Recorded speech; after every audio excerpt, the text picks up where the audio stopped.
rainy game, but the coolest thing I saw all weekend was Nate Burleson in that big chair on NFL Today. Great job, Nate. Thank you, Kay. I appreciate it. Excited for today. We had some good games yesterday. Yeah, could the Browns get double-digit wins, Kyle? Yeah, I think we're there.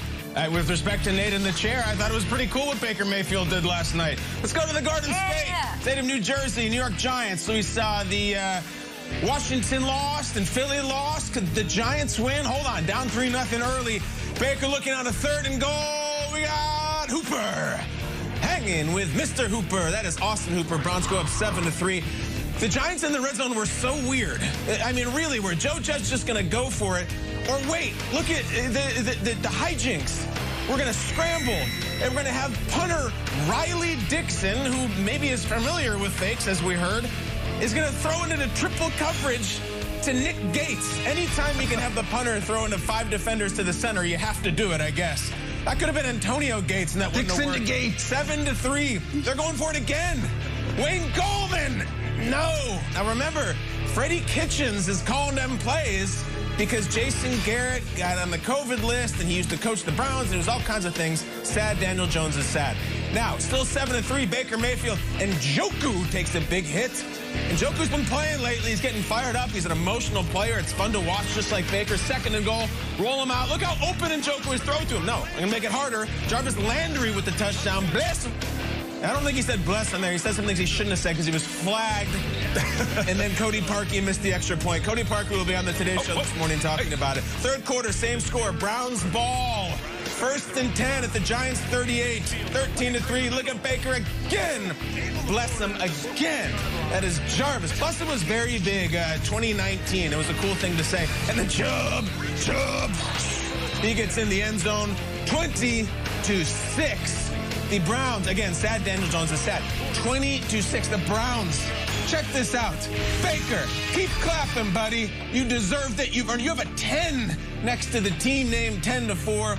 Baker talked afterwards. He's just hanging out the passenger side of his best friend's ride trying to win the AFC.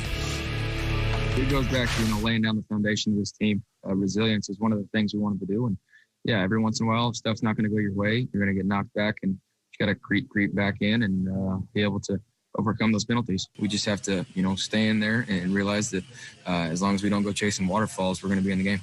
Yeah, we don't want no scrubs. I mean, we got some dogs outside, so we got guys that we're very proud of.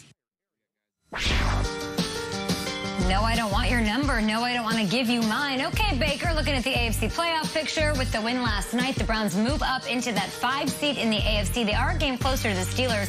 Steelers, of course, take on the Bengals tonight. If the playoffs started today, it would be Cleveland up against the Titans in round 1. Nate, I want to get to you, but I do want to explain how this works. So the Browns now have won 10 games for the first time since 2007. That's great. They clinch a playoff spot, y'all, with a win over the Jets and losses from any of the following. A loss from the Colts would do it, a loss from the Dolphins would do it, or a loss by the Ravens next week would do that. So I ask you, Nate, the Browns getting 10 wins on the season, what stood out to you last night?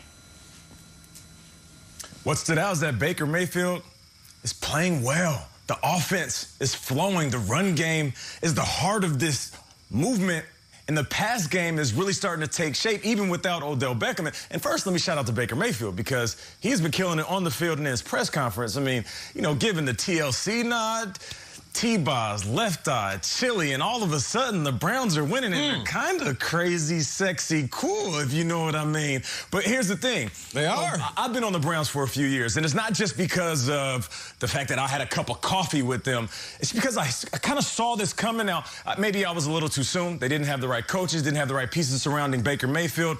But the Browns are one of the most entertaining teams in all of football. And I remember hitting up Brad and the equipment people over in Cleveland and everybody there saying, you got to send me some more gear. They sent me the jersey, and I was like, all right, cool. I'm rocking the war jersey. Nice. And then recently, they sent me the new matte orange helmet. Because listen, I'm going to just keep it like this. I ain't too proud to beg. So for me, when it comes to things that I want to see the Cleveland Browns in the playoffs. And all jokes aside, this isn't just a team that has lucked up and found their place at the top of the NFL. This is a team that worked their butt off, and Baker Mayfield is leading them. A scrub is a guy who thinks he's fine, is also known as a buster. And isn't that perfect? Buster. That's what the Browns have been for my entire adult life. And now they're not. They matter. And here's the thing I love about Baker. I love when people shed these labels that get put on them and shed reputations. You know, he's a gunslinger. He'll just chuck it all over the field. You take the good and the bad with Baker. He's a poor man's Brett Favre. No. Do you understand that last night Baker Mayfield played another clean game?